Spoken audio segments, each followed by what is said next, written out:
क'क्राझार जिल्ला बिसमुरि आउटपोस्टनि सिङाव थानाय बासबारि गामियाव थांनाय 8 मार्च खालि सासे हिनजावसाखौ जिनाहारि खालामनायनि जाथाया सोराङाव फैदोंमोन। बे जाथायावनो निरन मोसाहारिखौ जिनाहारि खालामनायनि दायाव पुलिसा हमनाय जादों। नाथाय 14 बोसोर बैसोनि उन्दै हिनजावसाखौ जिनाहारि खालामग्रा निरन मोसाहारिया बिसमुरि आउटपोस्टनि सिङाव थानाय बासबारि गामिनि नङा होननानै दिनै रायजो राजाफ्रा रोखा खेंफोरथि होदों।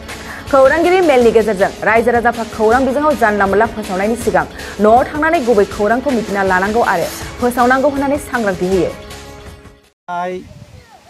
7 तारिख 3 मार्च 2023 अक्ट'खालि कारिगावआव इनायै रेप केस खालामग्रा लांसुनिया श्री निरन्जय मुसाहारिनि सायाव आङो दिनै बासबारि गामिनि जानानै दिनैनि बे मिडियानि गेजेरजों खेंफोरथि होनो सानदों जे थांनाय 7 तारिखनि जे कारिगाव मैनागुरि गामिनि सासे उन्दै बैसोनि हिनजावसा गथ'खौ जे इनाय रेप खालामदोंमोन बै लांसुनिया बियो जोंनि बासबारि गामिनि नङा आरो बिथाङा जोंनि बासबारि गामियाव गोदाव सोरावै सासे मानसिनि न'खराव सप्ता खनथामसो फैनानै थाफैदोंमोन।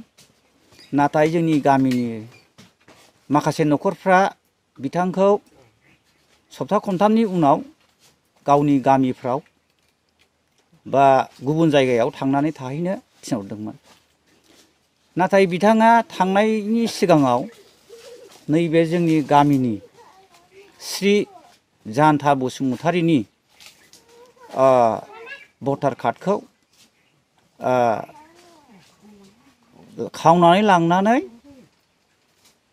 स्क्रिनिं खालामनानै लाहैदोंमोन आरो बे समाव हमजानायाव बिथाङा बै स्क्रिनिंखौ देखायनानै जोंनि बासबारिनि नामखौ बुंनानै लानानै जोंनि गामिखौ फाननाय जादों आरो दा बेवहाय जोंनि बासबारि गामिया गोदोनिफ्रायनो बेबायदि बोरमा सिखाव अमा सिखाव रेप खालामग्रा माबा खालामग्रा जोंनि बासबारि गामियाव जों दिनैसिमबो नुबोआखै।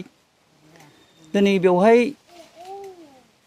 जोङो नुनो मोनदों माखासे मिडियाफ्राव जेरै एसबि रानि बिथांनि निउसाव नुदों बड'लेण्ड रादाब आरो बेबायदिनो गुबुन गुबुनाव थानो हागौ।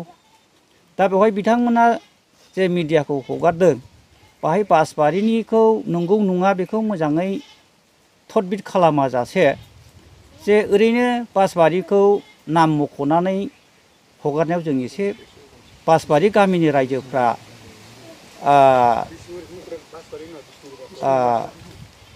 बिसमुरि बासबारि गामिनि निरन्जय बसुमतारि होननाय रावाव जोंहा लासिंसिं जादों बासबारि गामिनि रायजो राजाफ्रा। दा बेखायनो बिथांमोनहा जायफोर बेबायदि हगारग्रा जोंहा माखासे बर'नि गेजेराव ओंखारनाय माखासे निउस चेनेलफोरनि बिथांमोनहा जाहाथे बेबायदि हगारलाबाया आरो मोजाङै थदबिद खालामनानै डाइरेक्ट स्पटफ्राव फैनानै मोजाङै थदबिद खालामनानै जाहाथे हगारो उननि समफ्राव सोरबाफोर बुंलाबायनाय रावफोरखौ लालाबायनानै हगारा जासे बेबायदि खालामोब्ला मोजां जायो। आं बेखौनो बासबारि गामिनि जानानै दिनै बे मिडियायाव आङो खेंफोरथि हरनाय जाबाय आरो दा कारिगाव मैनागुरियाव बे घटना खालामहैनाय जादों। सासे गथ'खौ रेप खालामहैनायाव दा दिनै बेखौ हमनो मोननायाव दिनै बे